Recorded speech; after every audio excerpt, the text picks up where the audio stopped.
Just weeks after Debbie Wasserman Schultz stepped down from her position at the head of the DNC, we have 3 more top officials also choosing to resign, suspiciously close together. Chief Executive Amy Dacey, Chief Financial Officer Brad Marshall, and Communications Director Luis Miranda will leave the DNC days after a new leader took the helm. That, of course, is Donna Brazile, as we reported from the conventions at the time. She released a statement about these resignations, saying, "Thanks in part to the hard work of Amy, Luis, and Brad, the Democratic Party has adopted the most progressive platform in history, has put itself in financial position to win in November, and has begun the important work of investing in state party partnerships," which we've talked about that part of it before. "I'm so grateful for their commitment to this cause, and I wish them continued success in this next chapter of their career." Oddly missing from these statements is why they might have decided to leave at this particular time. Maybe fleshing out what we now know about those partnerships between the state DNC and the federal DNC or the national DNC. Or the fact that this comes just a couple of weeks after literally tens of thousands of emails showing a process of sustained and long-term manipulation of the Democratic primary that has tainted the organization and all of those in its leadership. So I want to make 2 things clear. Number one, is this related to the leaks? All 3 of them in some way implicated in the leaks, and now they all leave. Of course it's the leaks. Of course that's why they're leaving. It's not like in the middle of an election that they worked so hard for, and they say, you know what, I'm going to take a load off. Okay, Yeah. It's time for Hawaii. No.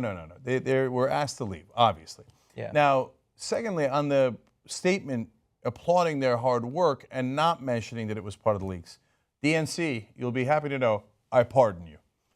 Like, I'm not pardoning them on the leaks, and I'm not pardoning anybody on the actual content of what happened. But as they're leaving, it's super obvious why they're leaving. They don't have to rub it in and be like, I know. Like, oh, these guys, they did the leaks. Yeah. And, the DNC, as a matter of overall mentality of the organization, they're all guilty. And so I don't mean to say, like, drag them all out with pitchforks. I'm just saying, look, they know.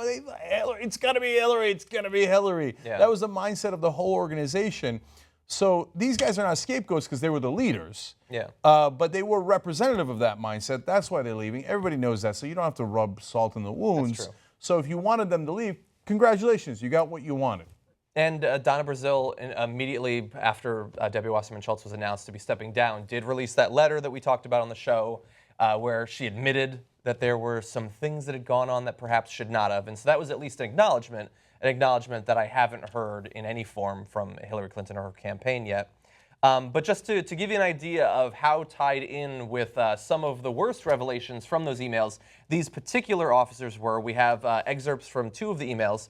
The first one involves Marshall and Dacey, 2 of the 3 that we just talked about.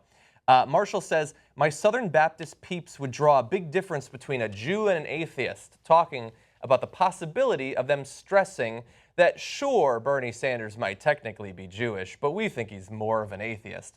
And then Dacey, one of the other 3, responded, "Amen," which I guess is kind of funny if you think about it. Appropriate. Then in another email, Miranda, one of the 3, asked if a radio host who had requested an interview with Wasserman Schultz was a Bernie bro and complained that the show's topic, accusations by the Sanders campaign that the DNC was laundering money for the Hillary Victory Fund, was, quote, shit. The interview request was ultimately declined. Okay. Now, it wasn't shit, it was true. Maybe the truth is shit, I don't know.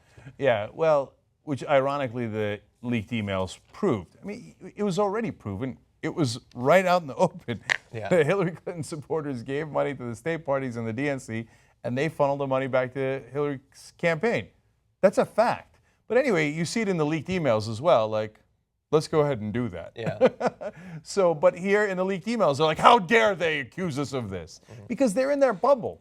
And they think like, well, of course we're going to funnel the money to Hillary. How dare they accuse us of funneling money to Hillary? Like, what do they want? If Bernie had money to funnel, we would have funneled money to Bernie. But the sumbitch wouldn't launder the money. Yeah. Maybe they would have.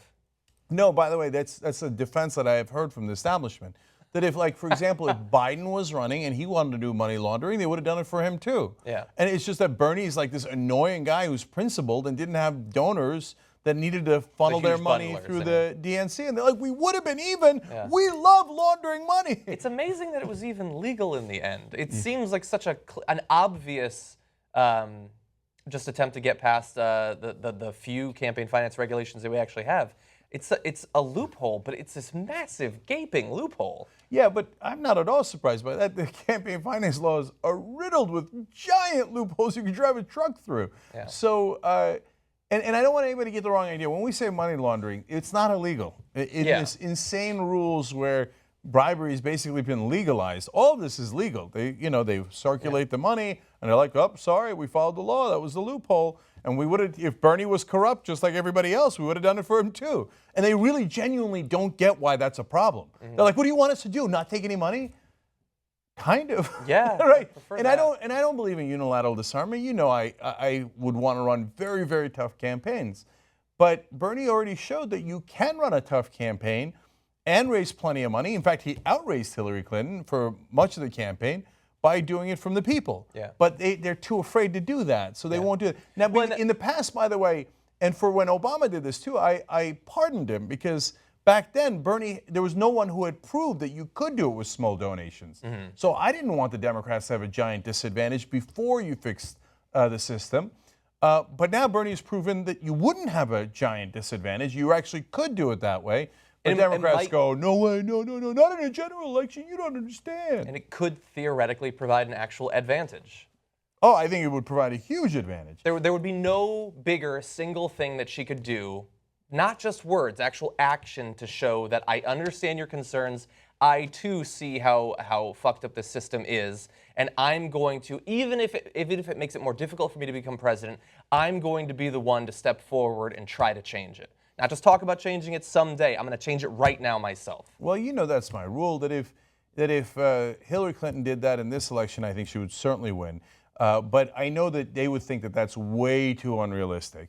So pledge that you'll do it if you run again, for re-election if you win. That would interest me. That would give you 4 years to get money out of politics and to build a real small donor base, and that would give you tremendous credibility with Sanders supporters, progressives, and more importantly, independents. Yeah. That's the one thing that could get them to believe you're not actually corrupt. And you see, when we say that, like, people think like, oh, you're being so unfair to Hillary Clinton, like, well, she's the most corrupt politician ever.